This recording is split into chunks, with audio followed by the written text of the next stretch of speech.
Pag-isapan natin mga kababayan itong sabi sa survey, fewer Filipinos daw expect Happy Christmas this year. Based ito mga kababayan sa survey ng SWS.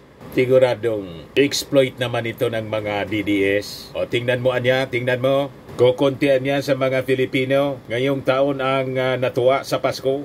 Kasalanan na naman ito ni President BBM. Yung ating Pangulong Bongbong Marcos, gusto kayong sumaya? Pinili ninyong maging malungkot ang inyong Pasko? When you are lonely kasi, si Amobi. Diba? Kami noon, mga kababayan, kahit mahirap yung buhay namin nung panahon, pag nanonood kami ng movies, yun ang dream namin, sumasaya ang buhay. Relax si Amobi. Yun ang encouragement ng ating Pangulong Bongbong Marcos. Mga kababayan, Marcos praises MMF, Golden Year calls on Filipinos to watch entries. Tingnan ninyo ang ating Pangulong Bongbong Marcos, kahit laging nilalait, sinisiraan at pinagbabantaan ng mga Duterte, laging naka-smile. Di ba? Kasi po, sa totoo lang, yung maging masaya po tayo, kahit mahirap ang buhay, is a choice. Kahit po yung pagyaman, pagiging successful sa buhay po, it is a choice. Just like happiness is a choice. Pag-usapan po natin ngayon, para makagaan po sa inyong pakiramdam, relax si Amobi. Diba? But before natin mga kababayan pag-usapan ang mga kwentong yan, pang showbiz naman tayo para maging masaya. Click subscribe muna dito sa ating YouTube channel and hit the notification bell para lagi po kayong updated sa mga kaganapan dito sa ating bansa. Like and share na rin po ninyo ng ating video. At wag na rin po ninyo na skip yung ating mga commercial ads para tuloy-tuloy lang ang pag-unlad ng Bagong Pilipinas. At itong ating programa mga kababayan, atid sa inyo nitong ating mga sponsors. Firmax Firming and Lifting Cream. Pinapay po sa mga pulses in affected area. Mainam po ito sa mga pains at paninigas ng mga kaso-kasuan. Ito sa mukha naman yung application, anti-aging, Automax po siya. Ito ay Glow 60 mga kababayan. Whitening po siya. Made in South Korea. Ito naman po, Nengxia Red Mix Fruit Drink. Gawa po siya sa goji berry. May anti-cancer properties po siya. At sa mga nagana po ng malinis and spacious fitness gym, pumunta lang po kayo sa aming Colossal Fitness Gym. May Grab Car Rental din po kami. At bills payment po sa aming office. At saka sa mga mahilig po sa mga imported bags, manood po kayo sa live selling ni Madam Aileen Rosales sa kanyang Aileen Closet po. Pati mga shoes, ito yung kanya po. Ito yung kanyang page. Kita ninyo, napakagandang mga online selling po siya. Si Madam Aileen Rosales. Cellphone number niya po, 773-798-7816. Balik tayo mga kababayan dito sa ating pinag-uusapan na ang sabi po, fewer Filipinos expect Happy Christmas this year. Sabi ng SWS. Sabi dyan po, the number of Filipino adults expecting a Happy Christmas has plunged to 65% from 73% last year, while those anticipating a sad celebration rose to 10%. According to the latest Social Weather Station survey. The survey conducted from December 12 to 18, 2024 also showed that at least a quarter or 26% of Filipino adults expect their Christmas to be neither happy nor sad. Sabi dyan, the drop in Christmas optimism comes at the end of a year marked by severe weather events that had sent thousands of Filipinos repeatedly scrambling for shelter and calling for relief. Wala man tayong magagawa po doon sa hindi kontrolado ng ating gobyerno ang pagtama ng mga calamities ang pwede nating gawin mitigation tapos rehabilitation na ginagawa naman po ng ating Pangulong Bongbong. Kaya nga po, yung ayuda na kinakagalit ng mga Duterte at mga DDS, tuloy-tuloy ang relief operations po. Kasi kailangan natin ng ganon. Ngayon nga po, hanggang ngayon, mga kababayan dito sa amin, sige-sige ang bagsak ng ulan, hindi makagalaw ng maayos. Pero sabi nga natin, dapat po, huwag tayong padala sa mga negative perceptions. Kasi ang maging masaya po is a choice. Pati yung maging malungkot. Turuan ninyo ang inyong sarili na maging masaya sa gitna ng mga trials. Kasi sabi po sa Bible, there will be tribulations. Laging may trial po sa buhay. Pero sabi nga, just hold on to the faith. Tama pa? Learn to be resilient. Kasi ito na yung ating panahon. Kaya nga yung ating Pangulo, mga kababayan, kahit sunod-sunod yung mga calamities, pinopromote niya yung mga movies po para ma-relax naman po tayo. Tapos tuloy din yung mga party-party. Galing nga kami sa party sa Palasyo Malacanang. Pero simple lang po yung yung handaan. May puto, may pansit, may dinuguan. Mga pagkaing Pinoy. Ang importante doon, mga kababayan, yung espiritu, yung diwa ng Pasko, tuloy. Di ba, mga kababayan? Do not worry. Yan ang turo po ng Bible. Walang maitutulong sa atin yung mga negativities. Sabi nga, train your mind to see good things in every situation.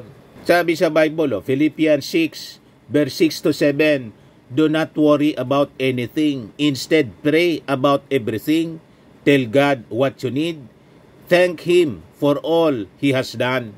Kita po ninyo, nang maturuan ako ng ganyang mga wisdom, mga kababayan, at mga talata, nagbago ang aming buhay. Naging positibo palagi. Hindi na tayo nagwo-worry kasi nandyan yung ating Panginoon, nakabantay palagi. At kailangan lang tayo ay humingi sa pamamagitan ng mga panalangin. Di ba? Sabi baga, ask you and you shall be given. Knock and you shall be open. Sabi sa Matthew 6:34, therefore do not be anxious about tomorrow, for tomorrow will be anxious for itself. Sufficient for the day is its own trouble. No need to worry. Relax. See a movie. Yan yung sabi ng ating Pangulong Bongbong Marcos. May balance sa ating Pangulo. Gusto niyang tulungan kasi, mga kababayan, pati yung ating mga kapatid sa film industry. Tapos makatulong din sa relax ng ating pag-iisip para maging masaya. Di ba? Yan yung ating Pangulo. Marcos praises MMFF Golden Year calls on Filipinos to watch entries. Pakinggan nga natin yung sinasabi dito ng ating Pangulo. Tingnan ninyo yung ating Pangulo. Laging nakangiti. Di ba? Ayan. Maligayang Pasko po sa atin lahat. Ang panahon ng Kapaskuhan ay panahon upang lalong magsama-sama at magmahalan ang bawat pamilya at ang bawat isa sa atin. Ngayong Kapaskuhan, bibidang muli ang mga kwento ng ating lahi dahil ito sa espesyal na selebrasyon na ika-50 taon ng Metro Manila Film Festival na bahagi na ng ating buhay at kultura bilang Pilipino. Ang mga magagandang pelikulang kalahok ngayon ng Golden Year ng MMFF ay siguradong magbibigay ng gintong saya at mag-iiwan ng mga ginintuang aral. Ang kilikin po natin ang kwentong Pilipino. Suportahan po natin ang Metro Manila Film Festival 2024. Isama ang buong pamilya, buong barkada, at panoorin ang 10 pelikula na handog ng MMFF. Mabuhay ang pelikulang Pilipino. Happy 50 years, MMFF, at muli, maligayang Pasko po sa inyong lahat. Diba? Relaxing ang movie po. Kaya kami po ni Mrs., the whole family po, pag December, inuubos namin po ang pelikulang Pilipino para makatulong sa ating movie industry. Ang daming nakadepend. Hindi lang yung mga artista po. Yung mga artista, karamihan sa mga sikat na artista, mayayaman na. Pero yung mga workers po, mga cameraman, mga taga-timpla ng kape, yung staff po sa mga shooting na ginagawa. Laking tulong pag pinapatronize natin yung mga pelikulang Filipino. So kahapon, kagabi at the other night, napanood na namin po. Maganda po yung kay Dennis Trillo. Yun ang una naming pelikula na pinanood. Ito yung pinopromote ng ating Pangulong Bongbong. Ang unang na panood namin itong Green Bones. Directed by Sig Dulay, cast led by Dennis Trillo in Roro, Madrid.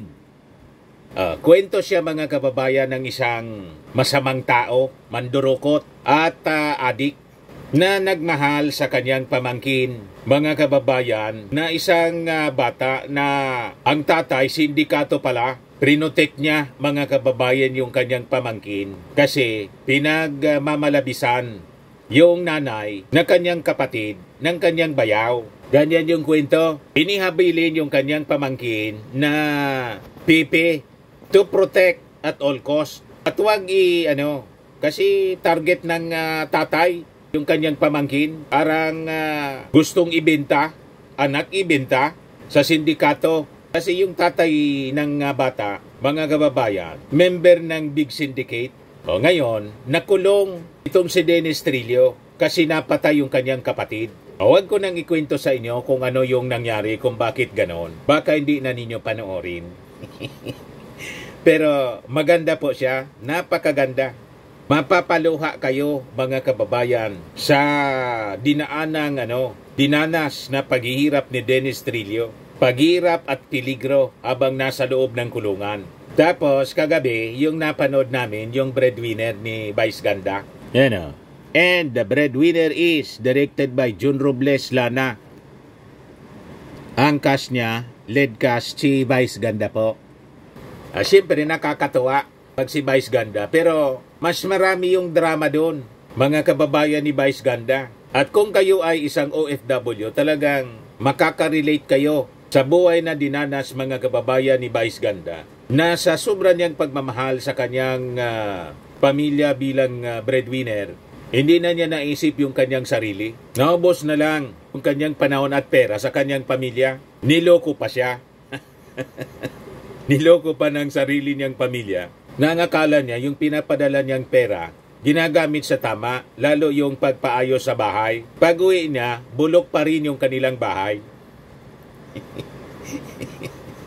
O, di ba? So, malaki yung malaking aral ang matututunan ninyo dito sa mga pelikulang ito. Dalawa pa man lang yung aming napanood ni Mrs. Pero ubusin namin ito. Yan na Espantajo.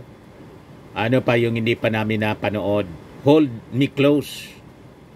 Isang Himala. The Kingdom. Si Vic Soto ito. At Piolo Pascal yung The Kingdom. My Future You. Strange Frequencies. Tupac. Tapos itong Uninvited. Vilma Santos, Inadine Lustre. Saka si Aga Mulak. Ubusin namin yan. Ngayon lang hindi kami manonood ng sine kasi birthday ko naman. Maraming salamat sa mga greetings ninyo. Ang dami-dami na po na nag-post ng kanilang greeting sa aking timeline sa Facebook. Maraming salamat po sa inyo. So yun ang gusto kong i-share sa inyo mga kababayan. Nasa gitna ng mga trial sa ating buhay, mga kahirapan, find time na maging masaya. Pag hindi, baka pulutin kayo niyan sa Mandaluyong. Di ba? Masiraan na kayo niyan ng bait. Mabuang kayo. Di ba? Just relax po. Relax si a movie. Pag medyo sumisikip na yung inyong pag-iisip, yung inyong pakiramdam, gulong-gulo na yung isip, relax si a movie. Di ba? Para kahit pansamantala, maaliw tayo at makalimutan yung ating mga problema. Ang problema kung wala kayong pangsini, pambayad sa sinihan, yan lang po. Kaya ang dapat po, maghanap buhay ng maayos. Always be positive and look for opportunities. Ang dami pong mga opportunities sa ating paligid. Pag yung ating mindset po ay na-trade natin to see good things in every situation. Ganun po, ganun ang ginawa ko po. Naging magaan yung aming buhay nung baguhin ko po yung aking pananaw sa buhay. Hindi yung puro problema ang nakikita. Pag may problema po na nakikita kayo, kasi laging may problema, look for the solutions of problems. Solution-oriented dapat po tayo. Hindi yung problema na problema mo pa. Problema na nga, problema mo pa. Hayaan mo yung problema, mamroblema sa'yo. Di ba? Napakalinaw. Therefore, do not be anxious about tomorrow, for tomorrow will be anxious for itself. Sa Tagalog po, kaya nga huwag ninyong ikabalisa ang para sa araw ng bukas, dahil ang bukas ang bahala sa sarili nito. Sapat na ang iyong mga suliranin sa bawat araw. Huwag mong problemahin yung bukas, yung ngayon lang. Iyon ang turo ng Bible po. Hindi mo alam kung ano yung mangyari bukas, kung nandyan ka pa sa mundo, kung nandito ka pa sa mundo. Di ba? May sariling problema yung bukas. Yung ngayon lang. Pagdating ng bukas, sabi sa kanta, I'll face tomorrow.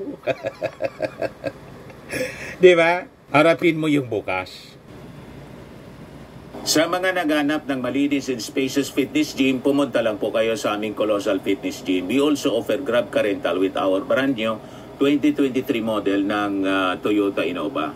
We also accept booking for those who are planning to travel via PAL, Cebu Pacific, and other airline companies, local and international, and bills payment for Meralco Bills, PLDT, Aleco Bills, etc.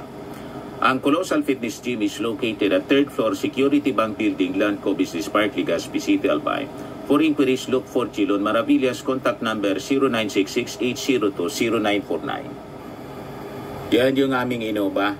Lagi na pong matao sa amin. Pati mga foreigners po, tingnan ninyo. Mga British tourists sila.